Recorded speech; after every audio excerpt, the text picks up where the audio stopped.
Hello everybody, আজকের video টিউটোরিয়ালটা খুবই exciting একটা ভিডিও টিউটোরিয়াল এবং বিডিএক্স ওয়েবসাইটের পক্ষ থেকে জাভা জাভা ভিডিও টিউটোরিয়াল আপনাদের সবাই ওয়েলকাম জানাতেছি। আমি ফয়সাল আহমেদ এবং আপনারা ঠিকই শুনতেছেন, এটা একটা Java tutorial. So at last আমি জাভা টিউটোরিয়াল শুরু করতে পারতেছি, খুবই এক্সাইটেড লাগতেছে। কেননা লাস্ট একটা টিউটোরিয়াল আমি শুধুমাত্র ওয়েব ডেভেলপিংয়ের উপরে বানাচ্ছি এবং ওয়েব ডেভেলপিং জিনিস আমার খুব বেশি পছন্দের জিনিস তা নয়, বাট খুব একটা ভালো লাগে না তাও নয়, বাট আমি পার্সোনালি প্রিফার করি কম্পিউটার প্রোগ্রামিংটা। সো খুবই এক্সাইটেড জাভা প্রোগ্রামিংয়ের টিউটোরিয়াল তৈরি করতে পারে।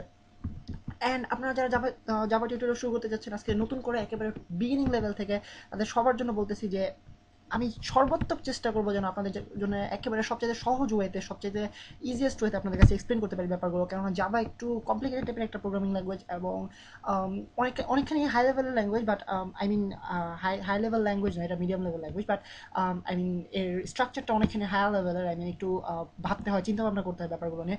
সো আমি চেষ্টা করবো আমার যতখানি পসিবল আমার পক্ষে আমি সহজ করে আপনাদের কাছে এক্সপ্লেন করতে চেষ্টা করবো। সো যদি কখনো কোথাও আপনাদের কোনো প্রবলেম থাকে আমাকে অবশ্যই জানাতে ভুল করবেন না এবং আমাকে একটা কমেন্ট দিয়ে যাবেন যে কোনো ধরনের, অথবা আপনাদের যে ভিডিওতে প্রবলেম থাকে সেই ভিডিওর আন্ডারে আপনারা একটা কমেন্ট করলে আমি আপনাদেরকে আপনাদের কনফিউশনগুলো দূর করার চেষ্টা করবো। সো শুরু করা যাক আমাদের আজকের টিউটোরিয়াল। এবং আপনারা নিশ্চয়ই ভাবতেছেন কেন আমি ব্রাউজার ওপেন করে রেখেছি আমার জাভা টিউটোরিয়াল, আমার ব্রাউজার দিয়ে জাভা প্রোগ্রামিং করবো না। বাট আপনাদেরকে প্রথমে যেটা করতে হবে জাভা শুরু করার ক্ষেত্রে, সেটা হচ্ছে একটা একটা ডেভেলপমেন্ট কিট লাগবে। অর্থাৎ এটা হচ্ছে অ্যাকচুয়ালি আই মিন আপনার কম্পিউটারে বিল্ট ইনভাবে থাকার কথা নর্মালি জাভা জাভা রান করার জন্য কম্পাইলার। বাট আপনার আই মিন যদি আপনার কম্পিউটারে বিল্ট ইন থাকে সেক্ষেত্রে আপনি নর্মাল নোটপ্যাড দিয়ে আপনারা প্রোগ্রামিংগুলো করতে পারবেন। যেমন ধরা যাক নোটপ্যাডে আপনারা ডট জাভা এক্সটেনশনের কোনো একটা ফাইল তৈরি করে সেখানে আপনারা প্রোগ্রামিং কোডগুলো লিখতে পারেন এবং জাভা থেকে রান করতে পারেন। অর্থাৎ আপনার কম্পিউটার থেকে সরাসরি কমান্ড লাইন থেকে রান করতে পারেন। আই মিন এখান থেকে আপনাদেরকে দেখানো যাক, আম, এটার মাধ্যমে আপনারা সরাসরি রান করতে পারবেন নোটপ্যাডে তৈরি করা আপনার জাভা ফাইল দ্বারা। বাট এটা একটু মেসি ওয়ে এবং একটু ঝামেলাপূর্ণ ওয়ে, একটু লেংদি ওয়ে। সো আমি যেটা প্রিফার করি সেটা হচ্ছে একটা আইডিই ইনস্টল করে নেওয়া, অর্থাৎ ইন্টিগ্রেটেড ডেভেলপমেন্ট এনভায়রনমেন্ট ইনস্টল করে নেওয়া। এটা হচ্ছে actually I mean IDE. So এটা হচ্ছে অ্যাকচুয়ালি এমন একটা জিনিস যেটার মধ্যে একটা কম্পাইলার ইনস্টল করা থাকে প্রথম থেকেই। অর্থাৎ কম্পাইলার বলতে কম্পাইলার হচ্ছে এমন জিনিস যেটা আপনার লেখা কোডগুলোকে, যেমন ধরা যাক আমরা কোডগুলো লিখবো এরকম, যেমন ধরা যাক system dot out dot প্রিন্টএলএন। So আমাদের কোডগুলো হবে এরকম টাইপের, বাট এই লেখাগুলো থেকে আমাদের কম্পিউটার যেন বুঝতে পারে যে আমি কী মিন করতে চাইতেছি, কী করতে চাইতেছি কম্পিউটারকে, সেটা যেন বুঝতে পারে। সেই জন্য আমাদের যে জিনিসটা প্রয়োজন সেটা হচ্ছে কম্পাইলার। অর্থাৎ আমাদের এই লেখার ভাষাটা কম্পিউটার যেন বুঝতে পারে, সেটার জন্য আমাদের প্রয়োজন কম্পাইলার।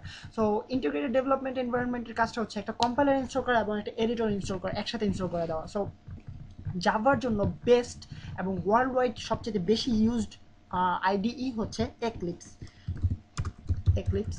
সো এটা হচ্ছে আমাদের সবচেয়ে বেশি ইউজড এবং সবচেয়ে পপুলার আইডিই, অর্থাৎ ইন্টিগ্রেটেড ডেভেলপমেন্ট এনভায়রনমেন্ট।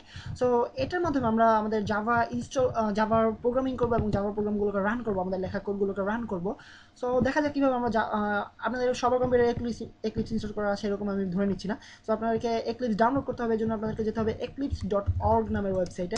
সো eclipse.org-এ আপনারা যাওয়া মাত্র আজকে আমার ইন্টারনেট কানেকশন খুবই খুবই খুবই স্লো। সো আপনাদেরকে সম্ভবত দেখাতে পারবো না যে কীভাবে ডাউনলোড করতে হয়, বাট আশা করি আপনারা পারবেন, কেননা যেহেতু খুঁজে খুঁজে আমার ওয়েবসাইট পর্যন্ত আসতে পারছেন ইন্টারনেট থেকে এবং আমার ভিডিওগুলো দেখতে পাচ্ছেন। সো আশা করবো আপনারা এই সফটওয়্যারটা ডাউনলোড করে নিতে পারবেন। সো আপনাদেরকে যেটা করতে হবে সেটা হচ্ছে eclipse.org-এ গিয়ে ডাউনলোডস নামের একটা অপশন পাবেন সরি ডাউনলোডস নামের একটা অপশন পাবেন এবং দেখতে পাচ্ছেন আসতেছে আস্তে আস্তে। সো দেখা যাক আসে কিনা শেষ পর্যন্ত। তো ডাউনলোডস নামের একটা অপশন পাবেন এবং ওই অপশন থেকে আপনারা সবার টপে যেই কয়েকটা থাকবে, যেমন ধরা যাক বিভিন্ন ধরনের অপশন থাকবে আপনাদের হাতে, যেমন EE Java I mean Eclipse EE এই টাইপের থাকতে পারে। এটা হচ্ছে এন্টারপ্রাইজ এডিশন। তারপরে আপনাদের বিভিন্ন ধরনের এডিশন থাকতে পারে, বাট আপনারা just normal simple edition, simple ভার্সনটা আপনারা ডাউনলোড করবেন। এবং কে কোনো ডাউনলোড করেছেন সেটা আমাকে জানাতে ভুলবেন না। এবং লাইট লোড হয়েছে সাইটটা আপনারা দেখতে পাচ্ছেন। সো আপনারা ডাউনলোডসে ক্লিক করবেন, দেখতে পাচ্ছেন এখানে eclipse.org-এ যাওয়ার পর ডাউনলোডস নামের অপশন আসবে, এখানে ডাউনলোডসে ক্লিক করবেন এবং এখান থেকে আপনাদের ডাউনলোডের অপশনগুলো চলে আসার কথা এতক্ষণে। সো যাই হোক, আপনারা লোড হচ্ছে পেজ অলরেডি। সো ডাউনলোড করার পরে আপনারা যে জিনিসটা পাবেন সেটা হচ্ছে একটা zip file. So zip file নিয়ে কীভাবে কাজ করতে sorry I am really sorry. So zip file নিয়ে কীভাবে কাজ করতে হয় সেটা আপনারা অলরেডি জানেন। আমাদেরকে জিপ ফাইলটা এক্সট্রাক্ট করতে হবে প্রথমে। সো জিপ ফাইলটা এক্সট্রাক্ট করার পরে আমি অলরেডি জিপ ফাইল ডাউনলোড করে রেখেছি। সো জিপ ফাইলটা এক্সট্রাক্ট করার পরে আপনারা যেটা পাবেন সেটা হচ্ছে সিম্পলি এরকম একটা ফোল্ডার পাবেন। আপনারা দেখতে পাচ্ছেন এখানে এক্লিপস নামে একটা ফোল্ডার দেখতে পাচ্ছেন, এই ফোল্ডার এক্লিপস নামে একটা ফোল্ডার পাবেন। সো এই ফোল্ডারের ভিতরে গেলে আপনারা দেখতে পাবেন অনেকগুলো অপশনস রয়েছে। সো এই জিনিসগুলো হচ্ছে আমাদের সরি, আমরা যে জিনিসটা ডাউনলোড করেছি অর্থাৎ আমাদের এক্লিপস সফটওয়্যারটা আইডিইটা। সো এখান থেকে আমরা আমি যেটা করেছি সেটা হচ্ছে এখান থেকে জাস্ট এটাকে একটা ডেস্কটপে শর্টকাট হিসেবে তৈরি করে নিয়েছি। সো আপনারা সেন্ড টুতে গিয়ে এখানে ডেস্কটপ ক্রিয়েট শর্টকাটের অপশনে দিতে পারেন। সো তাহলে আপনাদের ডেস্কটপে একটা শর্টকাট তৈরি হবে যেটা এরকম দেখাবে অনেকটা। সো আপনাদেরকে দেখানো যাক, এরকম একটা আইকন তৈরি হবে। সো এটা হচ্ছে আমাদের এক্লিপসের মেইন ভার্সনটা, অর্থাৎ আমরা যেটা চাইতেছি, যেটা নিয়ে আমরা কাজ করবো। সো আপনারা দেখতে পাচ্ছেন এখানে এই জিনিসটা হচ্ছে আমাদের মেইন জিনিস, আপনারা বুঝতে পারতেছেন। সো দেখা যাক আমাদের পেজটা লোড হয়েছে কিনা। সো এখান থেকে আপনারা এক্লিপসের জাভা ডেভেলপার্স এই ভার্সনটা ডাউনলোড করবেন। অ্যাকচুয়ালি ডেভেলপার্স এই ভার্সনটা ডাউনলোড করবেন, অর আপনারা এটা ডাউনলোড করতে পারেন, যেটা আপনাদের ইচ্ছা। আপনারা আমি প্রিফার করব এটা ডাউনলোড করবেন আপনারা, ডেভেলপার্স, অর প্রথমটা ডাউনলোড করতে পারেন জাভা ডেভেলপার। সো এটা আপনাদের ইচ্ছা, এবং আপনারা দেখতে পাচ্ছেন অপশনস রয়েছে উইন্ডোজ 64 বিট আর 32 বিট। এটা আপনাদের উইন্ডোজের উপর ডিপেন্ড করে, আপনারা নিজেদের কনফিগারেশনের সাথে মিল রেখে ডাউনলোড করে দেবেন। সো তৈরি হয়ে গেল আমাদের, ডাউনলোড করে ফেললাম আমাদের এক্লিপস, এবং এটা জাস্ট ইনস্টল করতে হবে না, কিছু করতে হবে না, জাস্ট এখানে ডাবল ক্লিক করার মাধ্যমে আপনারা কাজ করতে পারবেন এটাতে।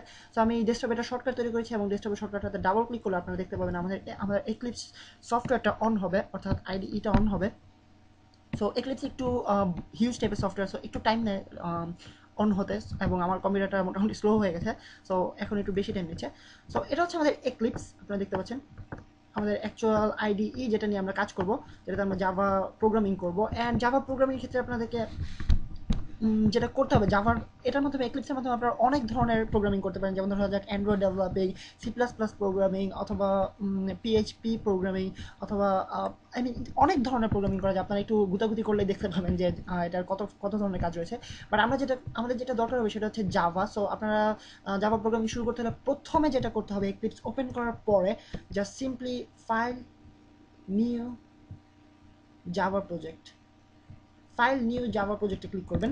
সো আমাদের জাভা প্রজেক্ট তৈরি হবে, অ্যান্ড আমাদের একটা প্রম্পট আসবে, এখানে আমাদেরকে প্রজেক্টের নেম দিতে বলবে। সো ধরা যাক আমরা প্রজেক্টের নেম দিলাম টিউটোরিয়াল। সো টিউটোরিয়াল নামে একটা প্রজেক্ট তৈরি করবো, অ্যান্ড সব কিছু ডিফল্ট থাকবে। আশা করি আপনাদের সাথে আমার সাথে খুব বেশি ডিফারেন্ট হবে না। সো সব কিছু যেমন আছে তেমনই রেখে দেবেন। অ্যান্ড সবার নিচে দেখতে পাবেন একটা অপশন রয়েছে ফিনিশ নামের। সো ফিনিশ ক্লিক করার মাত্রই আমাদের প্রজেক্টটা তৈরি হয়ে যাবে, এবং আপনারা দেখতে পাচ্ছেন এখানে ন্যাভিগেটর নামের একটা অপশনের মধ্যে এই জিনিসটা রয়েছে। যদি আপনাদের বিল্ট ইন ভাবে ন্যাভিগেটর অপশনটা না থাকে বাম পাশে, সেক্ষেত্রে আপনারা জাস্ট উইন্ডোতে গিয়ে শো ভিউতে গিয়ে এখান থেকে আপনারা ন্যাভিগেটর অপশনটা অন করে নেবেন, এখানে অন করে নেবেন। সো তখন আপনাদেরকে দেখাবে যে বাম পাশে একটা অপশন রয়েছে ন্যাভিগেটর। সো এখানে দেখা যাবে আমরা যে প্রজেক্টটা ওপেন করেছি জাভার সেটা। সো এখানে আমরা জাস্ট সিম্পলি এই অ্যারো চিহ্নটাতে ক্লিক করব, এবং আমাদের ভিতরে যা যা রয়েছে সব ওপেন হয়ে গেল। সো এখানে অনেকগুলো অপশন দেখতে পাচ্ছেন, সেটিংস, বিন, এসআরসি। সো আমাদের যেটা প্রয়োজন হবে সেটা হচ্ছে এসআরসি। সো এসআরসি হচ্ছে সোর্স অ্যাকচুয়ালি, অর্থাৎ আমরা আমাদের প্রোগ্রামটা যেই সোর্স থেকে রান করবে, আমাদের সোর্স কোডটা, সেটা মিন করে এসআরসি ধারা। সো এসআরসিতে আমরা রাইট ক্লিক করব, অ্যান্ড আমরা নিউতে ক্লিক করব। নিউতে গিয়ে আমরা ক্লাসে ক্লিক করবো। আপনারা দেখতে পাচ্ছেন আগেরবার আমরা জাভার প্রজেক্ট ওপেন করেছিলাম, বাট এখানে আমরা ক্লাস ক্লিক করব। এবং জাভার ক্ষেত্রে প্রথম জিনিস যেটা হচ্ছে জাভা মানে হচ্ছে ক্লাস, অর্থাৎ আপনারা যত ধরনের কাজ আছে জাভার মধ্যে সব কিছু ক্লাসের মধ্যে করতে হবে। ক্লাস ছাড়া আপনারা জাভার মধ্যে কিছু করতে পারবেন না। অর্থাৎ আমরা যে কোনো কিছু করব ক্লাস, জাভার যে কোনো কিছু করব ক্লাস, জাভা মানে ক্লাস। সো আপনাদেরকে এটা মাথায় রাখতে হবে যে প্রথমে আমাদেরকে ক্লাস নিয়ে কাজ করতে হবে, এবং ক্লাসের বাইরে আমরা জাভার কোনো কিছু নিয়ে ভাবতে পারবো না। সো প্রথমে আমরা জাভার ক্লাসের জন্য একটা নেম সিলেক্ট করি, আজাইরা ধরা যাক, সম্পূর্ণ আজাইরা একটা ক্লাস, অ্যান্ড সব কিছু ডিফল্ট থাকুক, পাবলিক আই মিন সব কিছু যেরকম আছে সেরকম থাকুক। আপনারা জাস্ট ফিনিশ ক্লিক করবেন। সো তৈরি হয়ে গেল আমাদের ক্লাস, অ্যান্ড ক্লাসের নাম হচ্ছে আজাইরা। সো আপনারা দেখতে পাচ্ছেন যে একটা অপশন চলে এসেছে ajaira.java। এইভাবে আপনারা আপনাদের নতুন একটা নোটপ্যাডের মাধ্যমে আপনারা এই প্রোগ্রামিংটা করতে পারতেন, অর্থাৎ ajaira.java নামে দিয়ে সেভ করলে আপনারা নোটপ্যাডের মাধ্যমে এই প্রোগ্রামিংটা করতে পারতেন। বাট আমরা এটা এক্লিপসের মাধ্যমে এই কাজটা করতে যাচ্ছি। সো আমাদের ক্লাস তৈরি হয়ে গেল, অ্যান্ড আপনারা দেখতে পাচ্ছেন অনেক হাবিজাবি লেখা চলে আসছে অলরেডি, পাবলিক ক্লাস আজাইরা, তারপর এটা second bracket opening, second bracket closing. So এই জিনিসগুলোকে অ্যাকচুয়ালি নেক্সট টিউটোরিয়ালে আপনার সাথে আলোচনা করা হবে। আজকের টিউটোরিয়ালটা অলরেডি 10 মিনিট হয়ে গেছে। সো আপনাদেরকে জাস্ট কীভাবে জাভা প্রোগ্রামিং করার জন্য আমাদেরকে কী কী প্রয়োজন হবে, এবং এক্লিপস কীভাবে ইনস্টল করতে হয় সেটা দেখাইনি অ্যাকচুয়ালি। বাট এক্লিপস কীভাবে ডাউনলোড করতে হয় সেটাও দেখাতে পারিনি, কারণ আমার নেট স্পিড স্লো। বাট আপনারা আশা করি এক্লিপস ইনস্টল করতে পেরেছেন, এবং ডাউনলোড করতে পেরেছেন, এবং এক্লিপস রান করতে পেরেছেন, এবং এই পর্যন্ত আসতে পেরেছেন যেখানে আমরা একটা ক্লাস ক্রিয়েট করেছি। অ্যান্ড নেক্সট টিউটোরিয়ালে আপনাদের সাথে জাভা প্রোগ্রামিং করা হবে। সো নেক্সট টিউটোরিয়াল টিউটোরিয়ালটা খুব এক্সাইটিং একটা টিউটোরিয়াল হবে, অ্যান্ড সেখানে আপনাদের সাথে আবারও দেখা হবে। সে পর্যন্ত সাইন অফ করতেছি আমি ফয়সাল আহমেদ ফ্রম বিডি।